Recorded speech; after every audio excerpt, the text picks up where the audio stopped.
Hey, it's Tom. And Mike from Take Time to Travel. We spent some time exploring Vancouver, British Columbia, and it's an absolutely beautiful city. It's a nature lover's paradise, surrounded by water, mountains, and lots of greenery. It's definitely one of our favorite Canadian cities. In today's video, we wanted to show you some of our favorite things to do in Vancouver. Hopefully, this video will help you find some things that you should do too on your trip to Vancouver, British Columbia. So without further ado, let's dive right into it. We flew into Vancouver's Coal Harbour with one of Harbour Air's seaplanes. This was a pretty cool experience flying over the city and getting a bird's eye view of it all. Descending into Vancouver's Coal Harbour was stunning.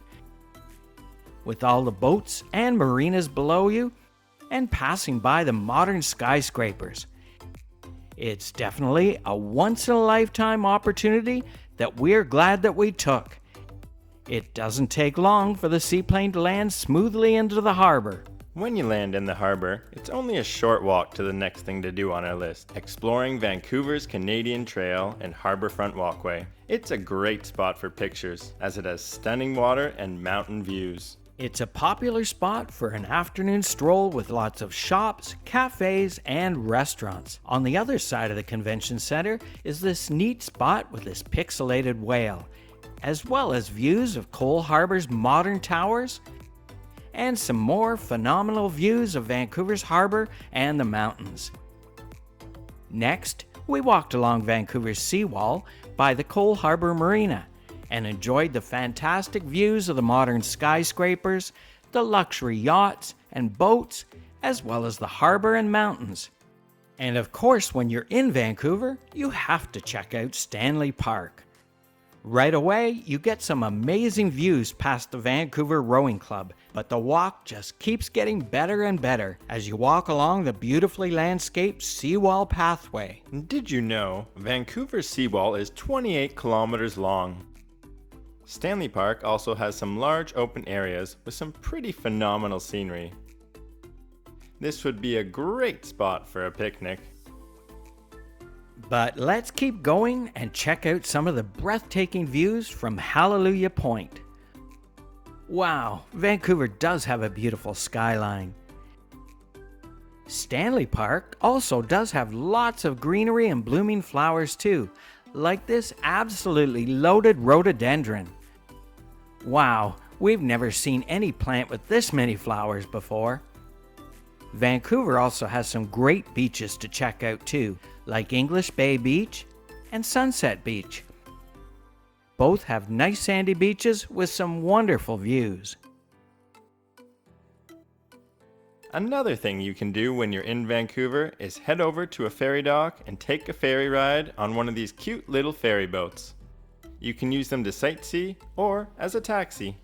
We took one of the False Creek ferries for a nice little taxi ride. It's pretty affordable. Adult return tickets were only $6. Along the way, you get some stunning cityscapes, as well as some sights of the Granville Island Bridge, before we got dropped off at the next spot on our list, Granville Island. I think this has to be one of the best transit stops in the world. What a view! When you're on Granville Island, you have to check out the public market. It's filled with lots of vendors selling fresh meats, vegetables, fruits, berries, as well as tasty candies and fresh baked goods. It's got something for everyone. Granville Island also has lots of cool shops and boutiques, like this one here, and like this one called BC Blacksmith. The blacksmith makes unique wrought iron sculptures, staircase railings, fences, gates, furniture, gazebos, balconies, as well as lighting fixtures and more. Granville Island really is picturesque. Just walking around the boardwalk is delightful.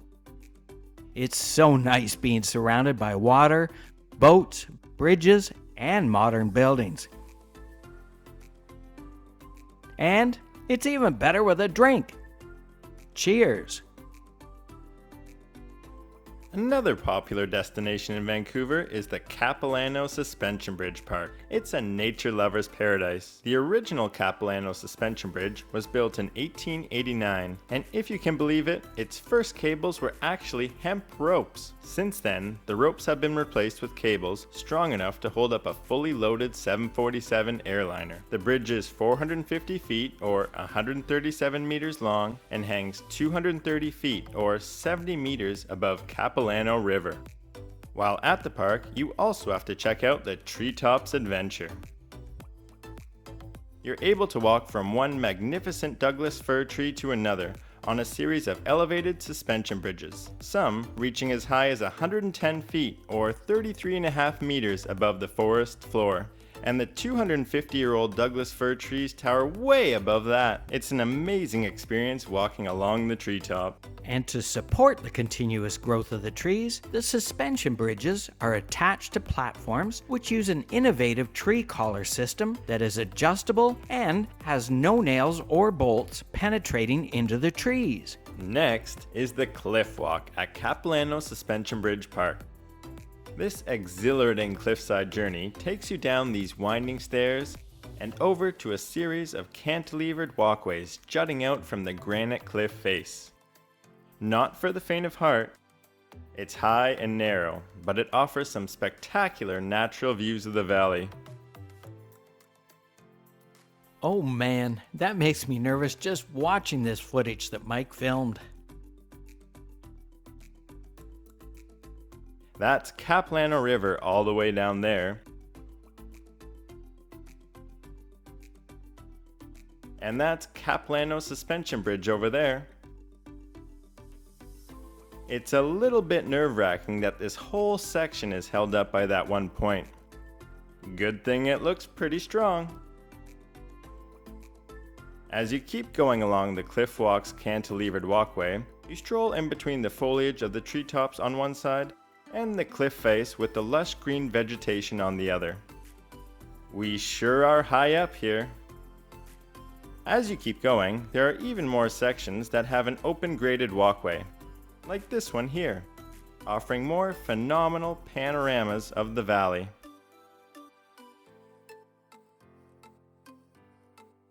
Wow, that's a long way down. This definitely isn't for those who don't like heights.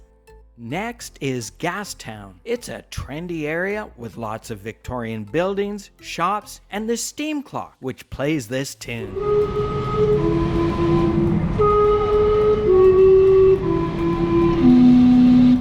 And of course, when you're in Vancouver, you have to check out some of its amazing patios, like Lift Bar and Grill, which has this phenomenal vista. And we also had some amazing food there too. I had the tonkatsu beni, which came with rice and a side salad. Tom had the prawn beni with sautéed Argentinian shrimp and avocado.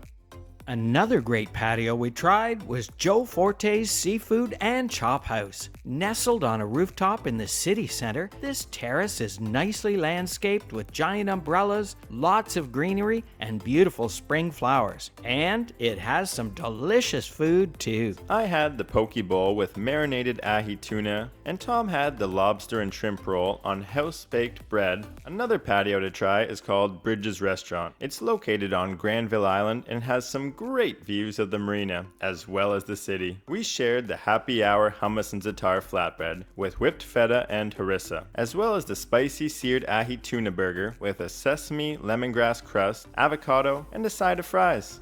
On the other side of Granville Island, there's another great terrace that we really enjoyed called Dockside Restaurant. It has more of an upscale vibe with the giant pergola, lounge seating, gazebos, and fireplaces. It's a great spot for a drink. We also really enjoyed the Tap and Barrels patio. You had great views of modern condo towers at Coal Harbour through the vibrant red umbrellas. And on the other side, you have breathtaking views of the harbor and mountains. What a great spot for a drink. Cheers. If you're lucky enough to be in Vancouver in the spring, make sure to check out the cherry blossoms that are blooming all over the city.